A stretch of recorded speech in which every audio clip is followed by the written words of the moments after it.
What's up there, beautiful people? Welcome to day 2 of the 20K by Christmas challenge. I know we started off really powerfully yesterday, and if you think yesterday was amazing, just wait. Just wait. There is more. Today, if I may say so myself, is going to be pretty awesome. And if you have any sort of weird, uncomfortable, icky energy around sales, today should take care of that. But first things first, if you are brand new to me, if you have no idea who I am, my name is Maria, and I've spent the last 18 years of my life coaching leaders across 3 different industries. I started in the field of professional ballroom dancing, then I moved on to marketing and advertising, and then eventually to online business and really supporting entrepreneurs in creating the kind of businesses and the kind of lifestyles that they love waking up to each and every single day. I know a thing or two about sales. I have been a sales lead for a lot of different brands in the transformation space that you probably know and love. I've also considered sales conversations my favorite conversations, and in the last 5 years alone, I've made about $15 million in sales, in impact. And I felt inspired to create this challenge because first and foremost, this is something that's happening internally right now with our Enagic team, with my coaching clients.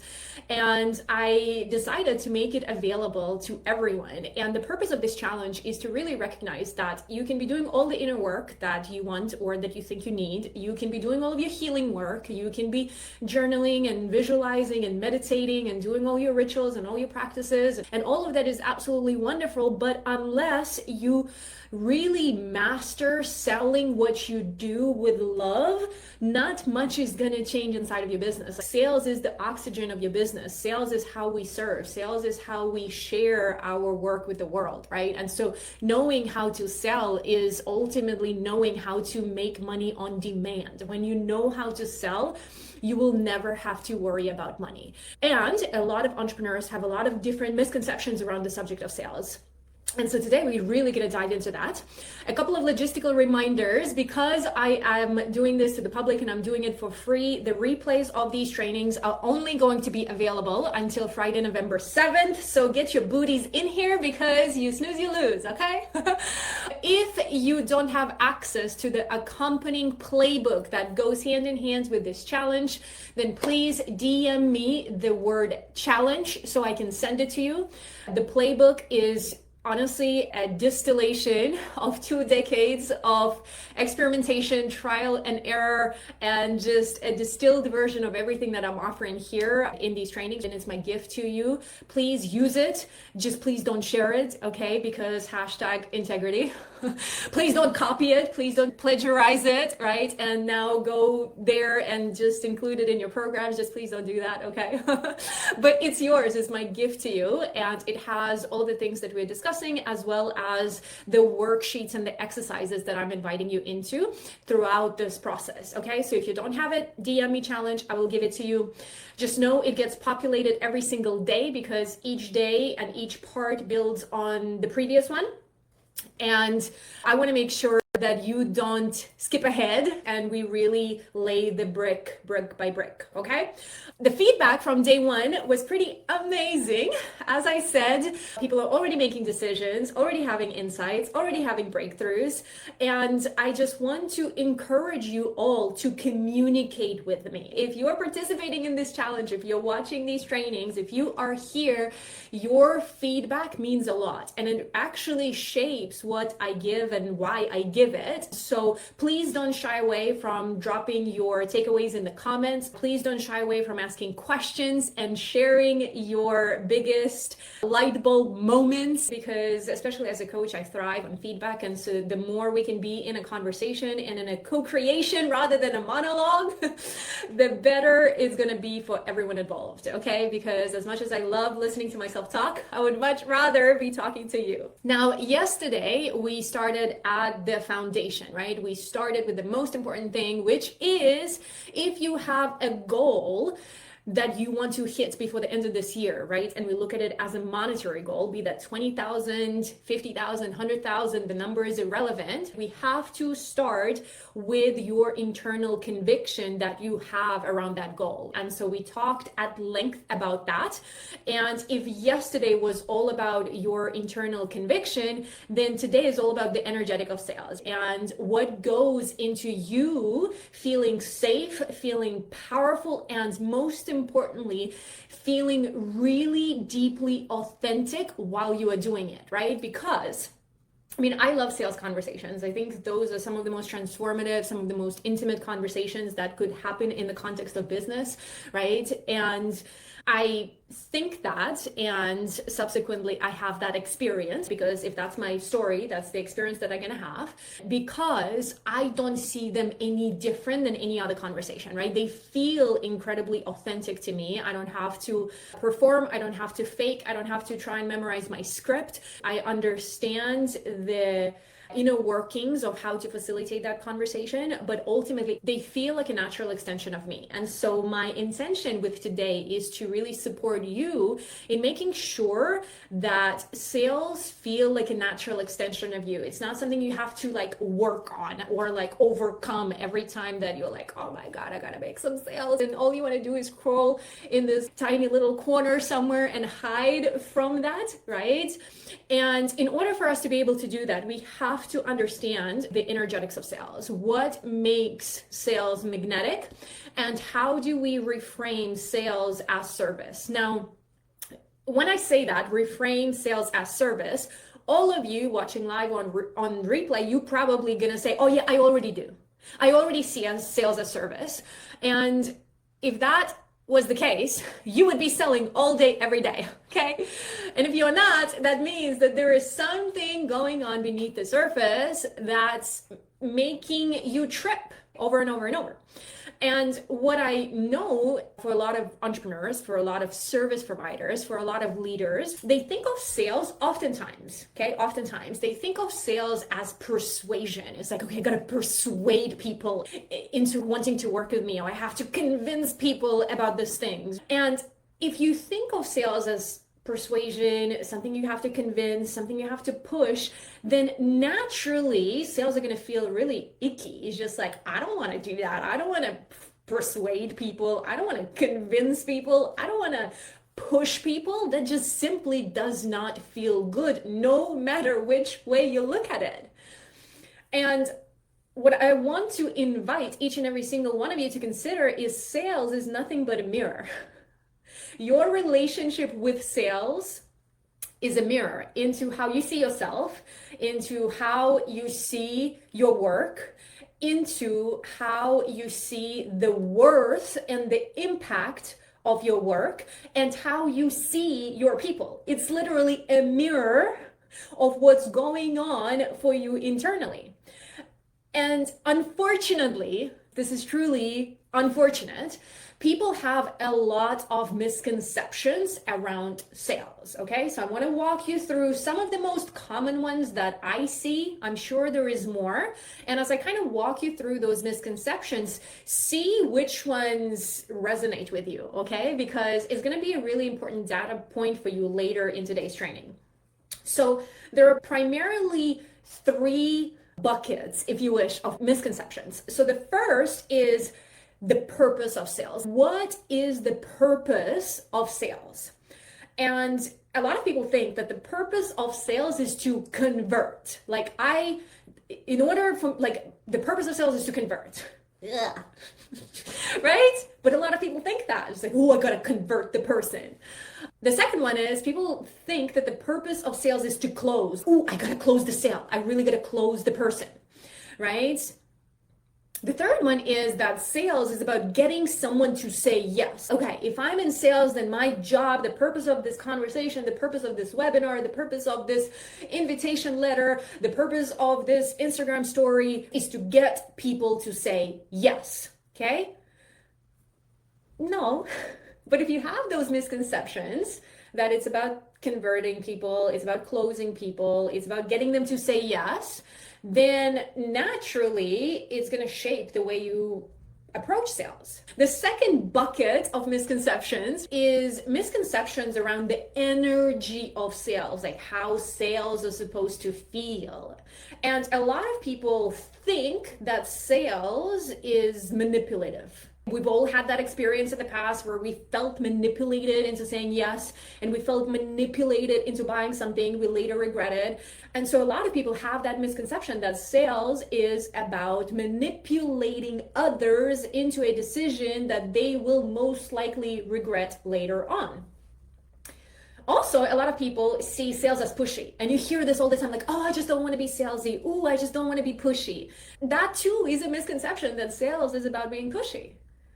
Another one around the energy of sales is that talking about money turns people off. Like, for some reason, there are so many leaders that shy away from having the money conversation, the price conversation, the investment conversation, the energy exchange conversation. So they like send a sneaky email hoping that just like hiding the numbers somewhere. All because they think that either they can't hold that level of maturity in the conversation around money, or that it turns people off. The third bucket, if you wish, of misconceptions is around the process of sales itself, right? So we're no longer talking about the purpose of sales. We're no longer talking about the energy of sales. We're talking about the process. Like, what is the step-by-step process that people go through, and what misconceptions you might have around that, right?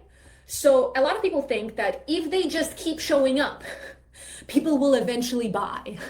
People think, oh, if I just stay consistent, if I just create content, if I just show up on my stories consistently, people will take all the steps they need to take to eventually pull out their Amex and to swipe it, right? They also think that sales takes a long time. And of course, depending on what you offer and what your business is set up, like sometimes the sales cycle is a little longer, but a very common story that people have is that sales takes a long time. Like, it's drawn out process and it feels like you're pulling teeth and it's just long. That's also not true. That's a misconception. It doesn't have to be this way. And then last but not least, people oftentimes believe that if your offer is good, that people will automatically see the value. Like, let's say you are in love with the thing. You just like love and you are fully on board with what you're selling. And because you are fully on board with what you're selling, you think that people will automatically see the value in it. Also not true.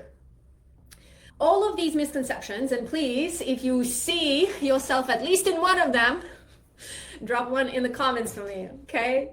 Be like, yep, I believe that. Yep, I'm pretty sure I think this is how it's gonna go. Yep, I'm pretty sure I've bought into that one. All of those misconceptions, whether you have bought into them consciously or you've bought into them unconsciously or unintentionally, what all of those misconceptions do is they essentially shape the way that you show up. They shape what's called like survival strategies. You're like, oh, I don't like it, so I'm gonna put myself into a contortion so I can still do it. And they shape the way that you see yourself. They shape the way you see sales, the way that you facilitate those conversations, you name it. And they create what I call identities or archetypes. Like, there are certain identities or archetypes that every single person shows up as in the context of sales. And when those identities are driven by survival strategies, when those identities have been shaped as a result of fear, lack, and scarcity, they kill your natural magnetism. And so we want to remove what's getting in the way of your natural magnetism and your natural ability to have powerful, authentic conversations with people. And so let's talk about the 3 most common sales archetypes that make your relationship with sales more complicated than what it needs to be. Trust me when I say this, you're gonna see yourself in one of these. The first archetype is the archetype of the convincer. So the convincer is the over-explainer. This is the person that says, oh, I gotta prove my value. I gotta prove my worth. And they oftentimes have this internal story that says, if I just say the right thing, they will get it. If I practice long enough and say the right thing, they will get it and they will buy. And so they have such strong emphasis on wanting to be understood and wanting to say the right thing that they completely neglect the importance of how it feels. Instead of focusing on being felt and energetically directing the conversation, they try to give them all the information. And so they have this tendency to talk too much, to over-explain, to overcompensate for some lack of belief that they might have behind the scenes with this surface level pitchy energy. They have a tendency to re-record the thing a million times, rewrite the caption a million times because they want to get it right. And so because they want everything to be right, they never just do it with the first go. They don't trust the first comes out of their mouth. They don't trust the first version of whatever they wrote. And so they go deeper and deeper in these circles of editing, trying to create this perfect thing that satisfies everyone. And they think that they have to earn people's trust oftentimes. If you're seeing yourself as the convincer, you know you have some convincer tendencies, okay? Then your biggest opportunity is to detach. More specifically, detach from needing to be perfect, to be right, and from needing to be validated. And so you want to anchor into the truth that what you have works. And you want to practice what I call calm conviction. Calm, not hypey. You don't need to over exaggerate. You don't need to over explain to make it better than what it is. It's just calm conviction that what you have, that what you do, that what you offer works. That's how you begin to balance out some of that over giving, over explaining, over compensating energy. Let's move to the second archetype. First of all, if you recognize the convincer in you, congratulations, you are human, okay? Nobody's perfect. We all have been one of those archetypes at one point. Sometimes we still default to those things. The reason I am explaining and I'm sharing these with you so that you can be aware of your own patterns, because unless you are aware of your own patterns, you can't begin to change them. You want to be aware, you want to accept it, and then you can begin to change it. Now, the second archetype, okay? The second archetype is that of a pleaser. So these are all of my overgivers. I'm also a pleaser, or can be a pleaser, okay? The pleaser essentially has a tendency to overgive, and they want to be liked. Come on, let's just be real. We all want to be liked. And so because we want to be liked and we think that, oh, if they just like me enough, they're going to choose me, we default to this endless need to help. And we were like, if I just help them enough, they will buy. If I just support them enough, they will buy. If I just give them enough ideas, they will buy. And the pleasers, they thread on this fine line between leadership and self-sacrifice. They kind of get muddy, that boundary, right, between service and self-sacrifice, leadership and self-sacrifice. And so if you have pleaser tendencies that show up in sales, and this looks like overgiving advice, this looks like offering endless proof, this looks like sending 45-minute voice notes to somebody who never buys, feeling anxious when people don't respond. Let's say you sent a message and you're in a sales conversation and all of a sudden they don't respond. You're like, and then like anxiety begins to kick in. They avoid making invitations. Like you see people, for example, that create a lot of content and they give and they give and they inspire, but they never make the ask. They never actually invite people to work with them, buy from them, message them, you name it. So they avoid making those direct invitations. They tend to negotiate and offer discounts, again, right? Because they want to please. They have this tendency to please. And it's also not uncommon for pleasers to feel like they have to take responsibility for other people's readiness or other people's results. So this also shows up when you start working with someone. You're like, oh, I am responsible for your results. So I'm just going to go out of my way to please you, to help you get results, even if that means at the expense of me. If you see yourself in the pleaser, congratulations, you're human, first and foremost, right? But the opportunity is to love people enough to lead them, to call them forward, and to recognize that boundaries are necessary. Boundaries get to be a part of the way you serve. And you really want to practice this philosophy that less is more. If you're seeing yourself as a pleaser, as an overgiver, less is more. Any pleasers in the room? Right? That's the second archetype. Let's move to the third archetype. The third one is the avoider.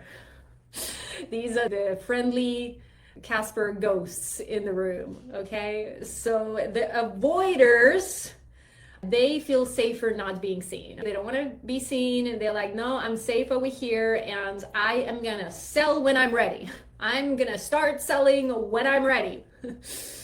Whenever that is.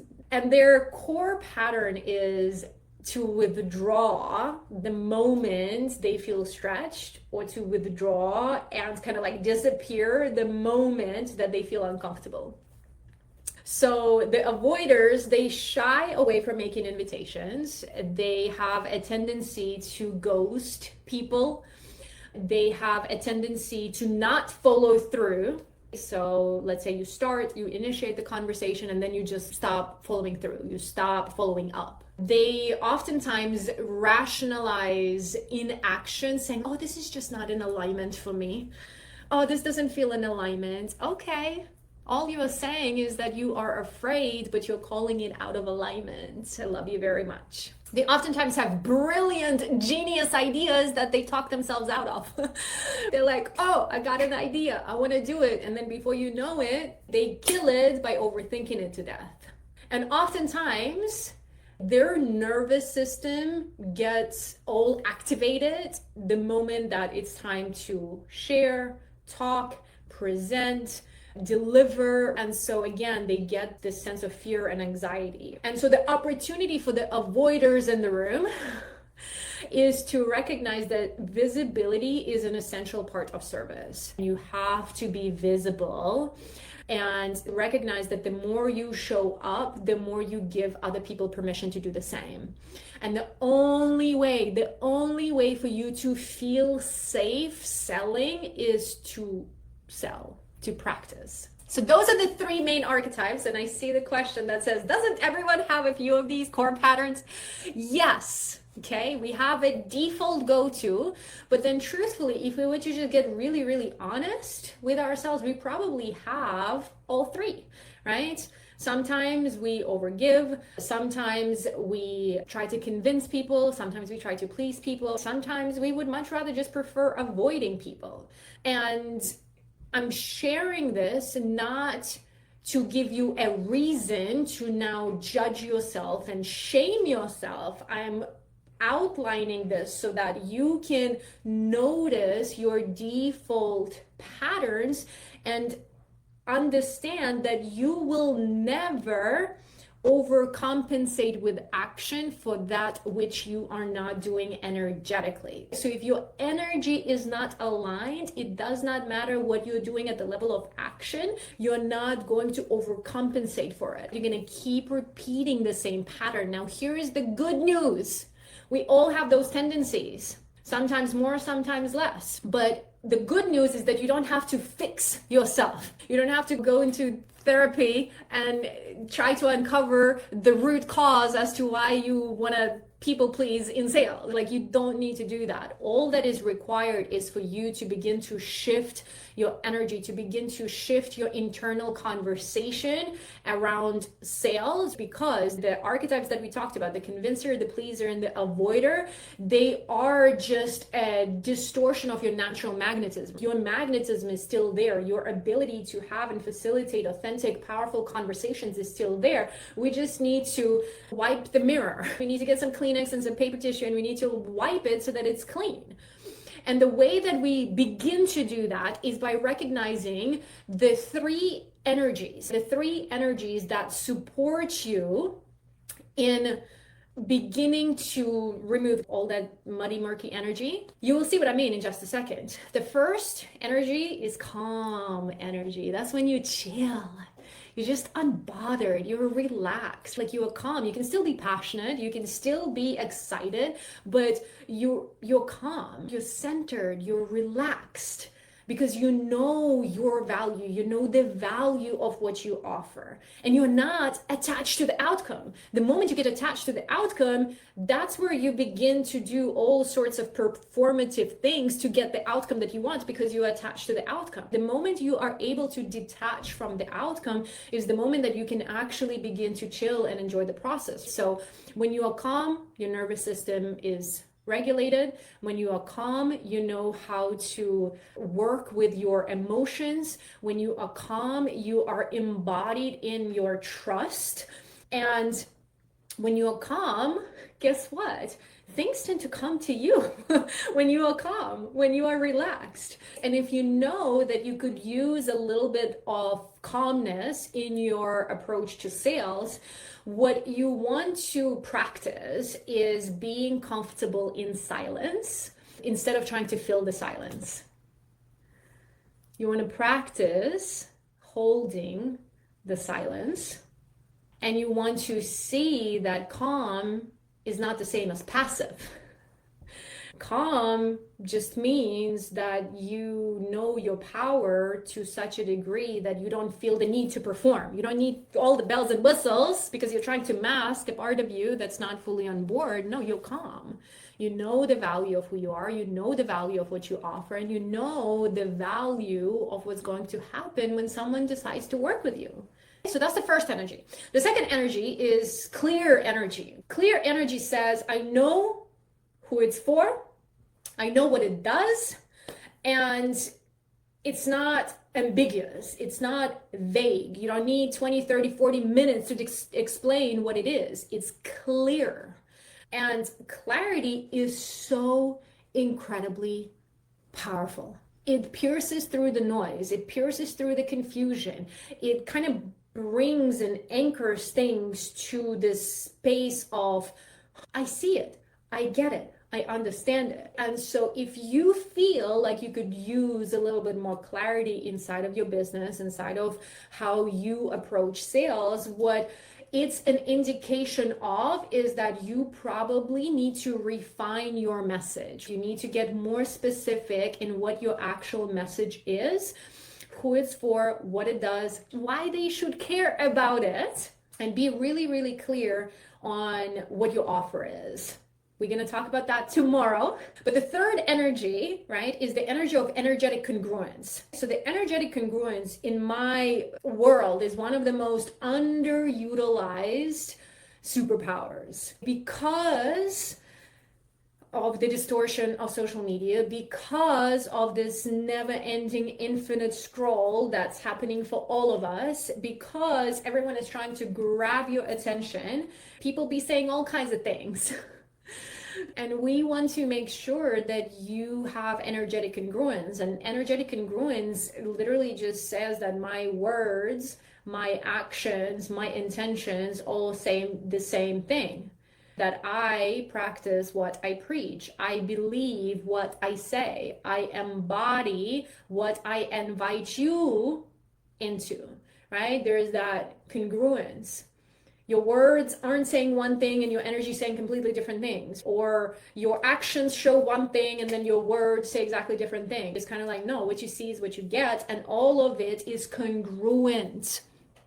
So we've got calm, clear, energetically congruent. The more you can practice those three, the more you can actually begin to embody the archetype of the magnet, right? Of the embodied leader who trusts themselves, who trusts their offer, who trusts their audience, who understands that they're here to lead, not chase. The embodied leader has conviction, and their energy kind of speaks for itself. There is emotional maturity around how they talk about their work. There seems to be a presence of wholeness. They invite people powerfully, but at the same time, they are completely detached from the outcome. They don't get freaked out by objections. They see objections as information, as opportunities, not these obstacles that they have to conquer and convince people. That's not what it is. And it feels, when you are in that embodied leadership, that what you say lands, right? And people feel safe and they feel moved in your presence. And so from that space, the job really is to stay anchored in service, is to stay grounded in the body, not in here, right? But in here, detached from the outcome, committed to the vision, recognizing that the more you can relax, the more you will receive. Okay, the more you can relax, the more you will receive. Now, we practice the embodied leader and the magnet by embodying those three energies, right? To be calm, to be clear, and to be energetically congruent. Now, all of that sounds wonderful. You're like, yes, I get it, Maria, but I still have all these misconceptions, all these stories, and I know that they're not real, and I know that I need to practice these energies, but like, how do I do that? So I'm going to briefly walk you through them. And if you don't have the playbook yet, all of this is in the playbook. So you can print it out, you can work with it, you can put it on your wall when you can see it, do whatever you need to do. DM me the word challenge, I'll get it over to you. But remember how we said that a lot of people think that the purpose of sales is to convert? In reality, the purpose of sales is to confirm. What are we confirming? We are confirming alignment. Can I actually help you? Can I actually support you? Do I want to work with you? Do you want to work with me? Does this make sense, right? That's the purpose of sales. We want to confirm alignment. The purpose of sale is not to close. If anything, the purpose of sales is to open, like you're opening the door. You're opening the door to possibility, to expansion, transformation, and it's the beginning of the journey. A lot of people think that sales is the end of the journey. It's like you sold, woohoo, you're celebrating, right? No, that's where the journey starts. The journey with your client starts the moment you make a sale. It doesn't end there. We said that people think that sales is about getting people to say yes. No, it is not. The purpose of sales is to help people arrive at a clean, powerful decision, even if that decision means no.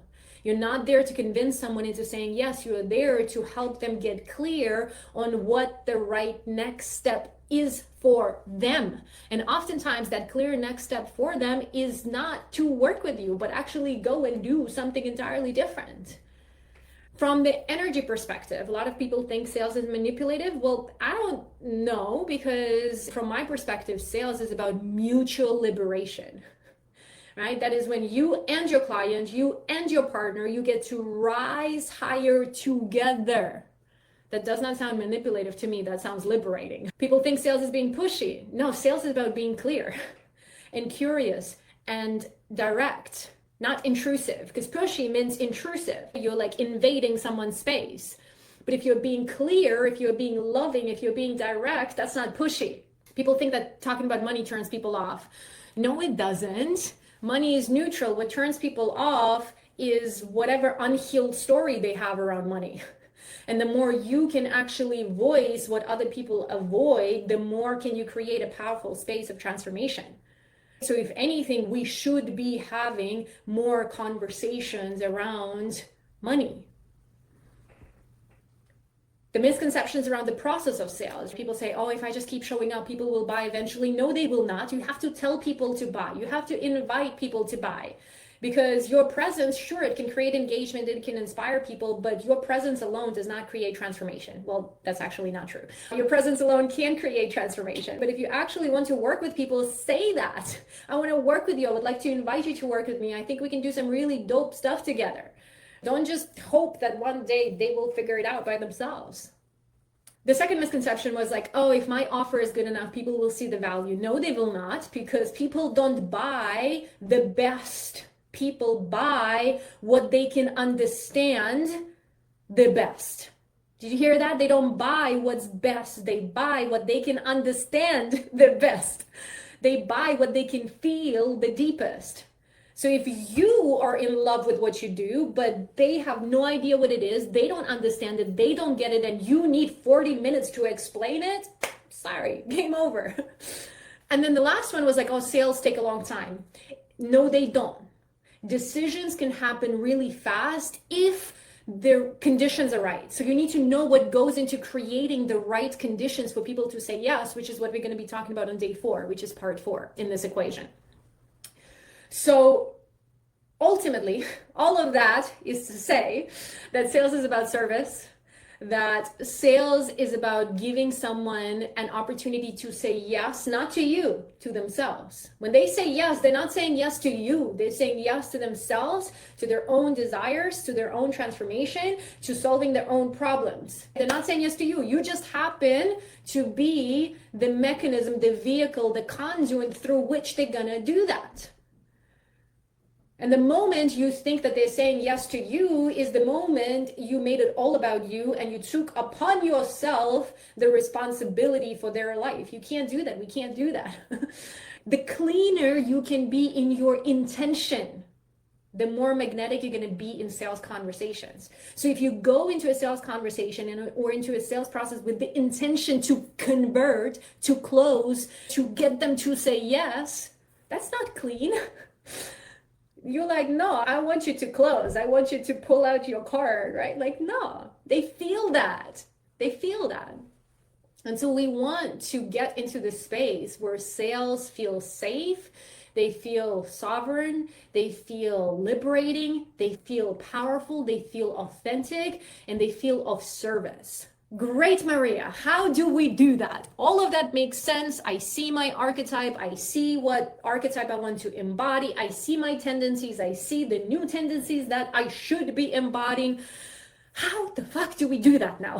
$1 million question, right? Here's the thing. The reason we buy into these misconceptions is because we all have had some sort of sales experience in the past. Because of that particular experience, we're jaded now. We didn't like it. We felt taken advantage of. We felt like it wasn't clean. It wasn't loving. It wasn't considerate. You name it. And I want you to know that it goes both ways, okay? I will be the first one to admit that, yes, I have been manipulative in the past. Yes, I have been pushy in the past. Yes, not every single client exchange was amazing. It would be like a miracle if it was over the last 2 decades. Of course, there was conflict. Of course, there was tension. Of course, there was disappointment. Of course, there was lots of learning and lots of wisdom. Of course, there are things that I have done that I'm not proud of. That's how we all learn. And so I want you to know that whatever experience of the past that you have, it's not only on the receiving end, it's also on the inflicting end, on the giving end.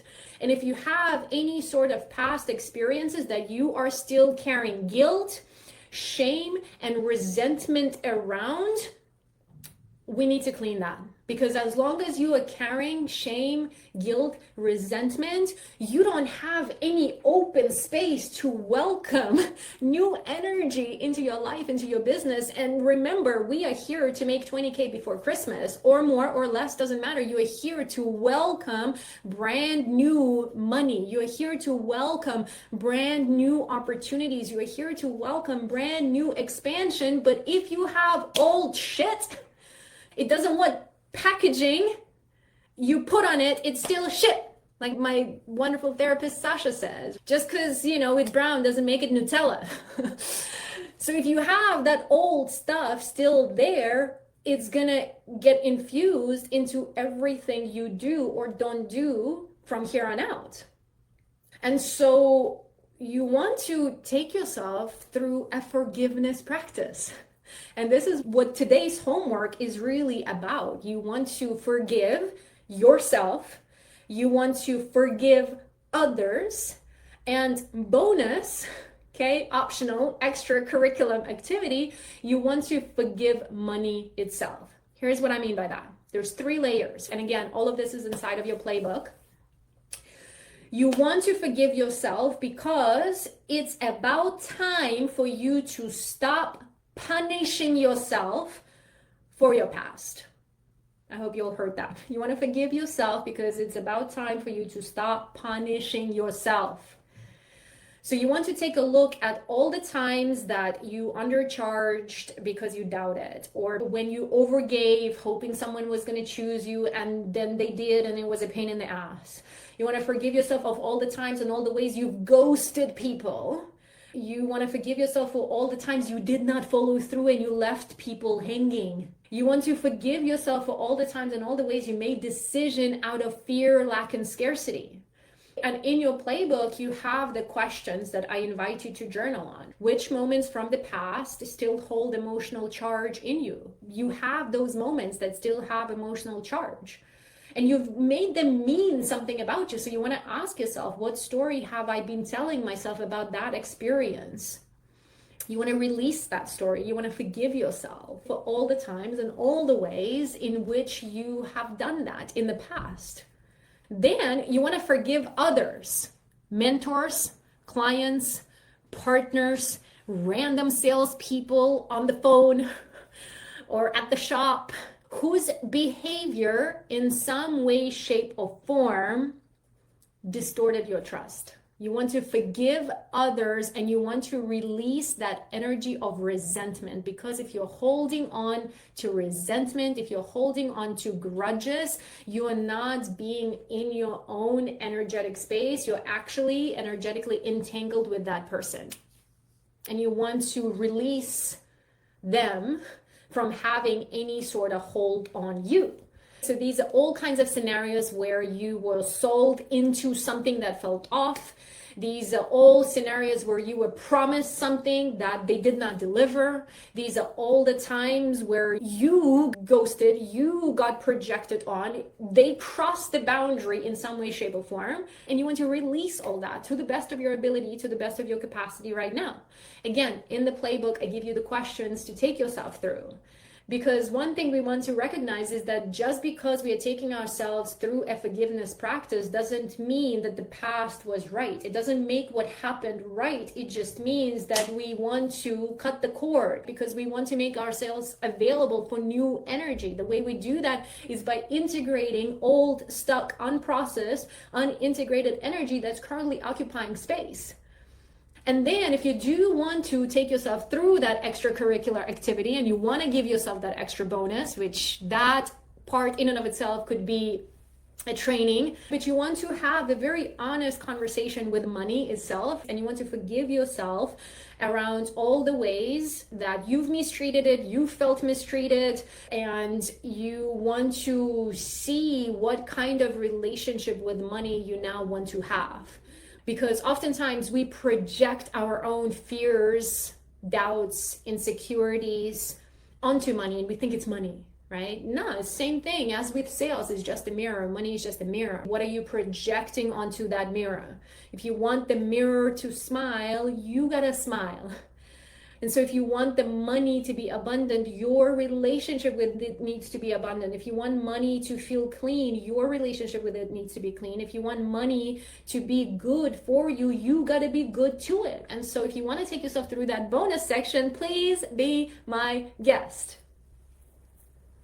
Now, I told you, if you thought day one was good, please tell me what was the value of today for you. I would love to hear your insights, takeaways, breakthroughs in the comments.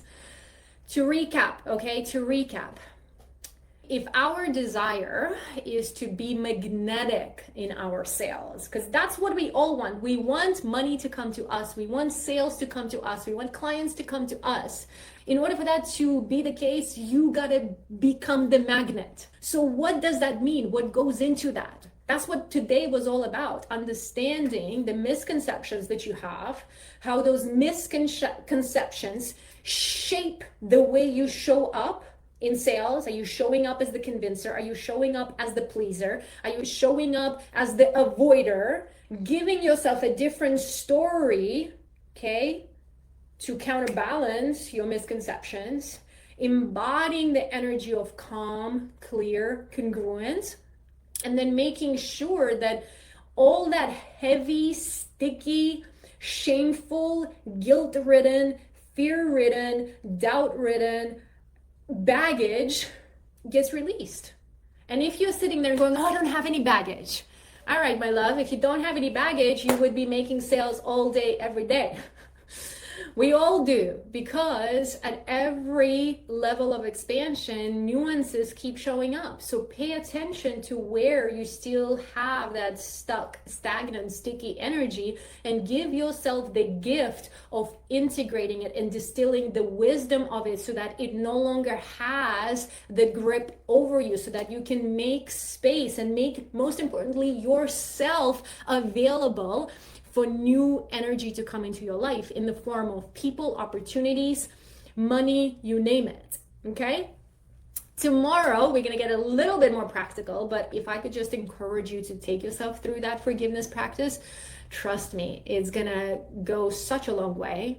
I know it's going to be uncomfortable, so maybe make sure you've got some tissues ready. Do what you need to do, but stop punishing yourself for past experiences. Stop punishing other people for past experiences. Move on, but not from a pissed off, angry, irritated place, but move on, recognizing that every single thing you've been through has prepared you for what's next. So you want to be available. And this is how we make ourselves available. All right. I hope today was helpful. I would love to hear from you. Again, if you are participating, check the playbook. It has been updated with day 2, part 2.